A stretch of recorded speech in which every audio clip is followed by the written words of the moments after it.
ഇപ്പോൾ എനിക്ക് കിട്ടിയിരിക്കുന്ന ജോലി എന്ന് പറയുന്നത് പെർമിറ്റ് റിസീവർ എന്ന് പറയുന്ന പോസ്റ്റിലേക്കാണ് കിട്ടിയിരിക്കുന്നത്. മിഡിൽ ഈസ്റ്റിലേക്കാണ്. സൗദിയിൽ അൽ ജുബൈൽ എന്ന് പറയുന്ന സ്ഥലത്തേക്കാണ് പ്ലേസ്ഡ് ആയിരിക്കുന്നത്. എൻ്റെ പേര് സംഗീത്. ഞാൻ വരുന്നത് കൊല്ലം ജില്ലയിലെ കരുനാഗപ്പള്ളി എന്ന് പറയുന്ന സ്ഥലത്താണ്. ഞാൻ 8 വർഷമായിട്ട് മെക്കാനിക്കൽ എഞ്ചിനീയർ പഠിപ്പിച്ചുകൊണ്ടിരിക്കുകയാണ്. ഒരു പോളിടെക്നിക് കോളേജിൽ വർക്ക് ചെയ്യുകയാണ്. പുറത്തൊരു കരിയർ ഡെവലപ്പ് ചെയ്യണം എന്നുള്ള ആഗ്രഹത്തിൽ തന്നെയാണ്. അങ്ങനെ കുറേ വട്ടം ഞാനിങ്ങനെ ശ്രമിച്ചുകൊണ്ടേയിരുന്നു. പക്ഷേ അതൊന്നും വർക്കൗട്ട് ആയില്ല.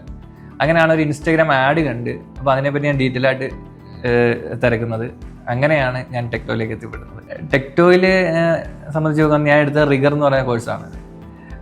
ഞാൻ ആദ്യം വിചാരിച്ച റിഗും റിഗറും ഏകദേശം സെയിം എന്നുള്ള രീതിയിലാണ്. എന്താണുള്ള വ്യത്യാസം മനസ്സിലായത് ടെക്ടോയിൽ വന്നതിന് ശേഷമാണ്.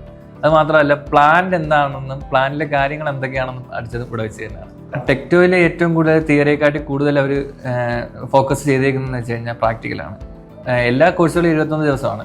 പക്ഷെ എനിക്കൊരു 5-6 ഡേയ്സ് കഴിഞ്ഞപ്പോൾ തന്നെ, ആ ക്ലാസ്സസ് കഴിഞ്ഞാൽ തന്നെ എനിക്കൊരു ഇൻ്റർവ്യൂ അറ്റൻഡ് ചെയ്യാനുള്ള കോൺഫിഡൻസ് ഇവിടെ നിന്ന് കിട്ടി. ഞാൻ ആ ഇൻ്റർവ്യൂ അറ്റൻഡ് ചെയ്യുകയും ചെയ്ത് പ്ലേസ്ഡ് ആകുകയും ചെയ്തു. 100% പ്ലേസ്മെൻ്റ് ആണ് ടെക്ടോ പ്രൊവൈഡ് ചെയ്യുന്നത്.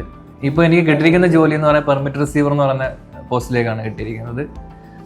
മിഡിൽ ഈസ്റ്റിലേക്കാണ്. സൗദിയിൽ അൽ ജുബൈൽ എന്ന് പറയുന്ന സ്ഥലത്തേക്കാണ് പ്ലേസ്ഡ് ആയിരിക്കുന്നത്. പിന്നെ മാത്രമല്ല, ഈ 21 ദിവസത്തിനുള്ളിൽ തന്നെ നമുക്ക് എബ്രോഡ് പോകാൻ പറ്റും. ആ 21 ദിവസത്തിനുള്ളിൽ നമ്മൾ പ്ലേസ്ഡ് ആക്കുന്നുണ്ട്. മാത്രമല്ല, പോയി കഴിഞ്ഞാലും 100% ലൈഫ് ടൈം പ്ലേസ്മെൻറ്റ് അഷുറൻസ് ആണ് ടെക്ടോ പ്രൊവൈഡ്. അതുകൊണ്ടൊക്കെ തന്നെയാണ് ഞാൻ ടെക്ടോ മറ്റുള്ളവർക്ക് പ്രൊവൈഡ് ചെയ്യാൻ അല്ലെങ്കിൽ സജസ്റ്റ് ചെയ്യുന്നത്.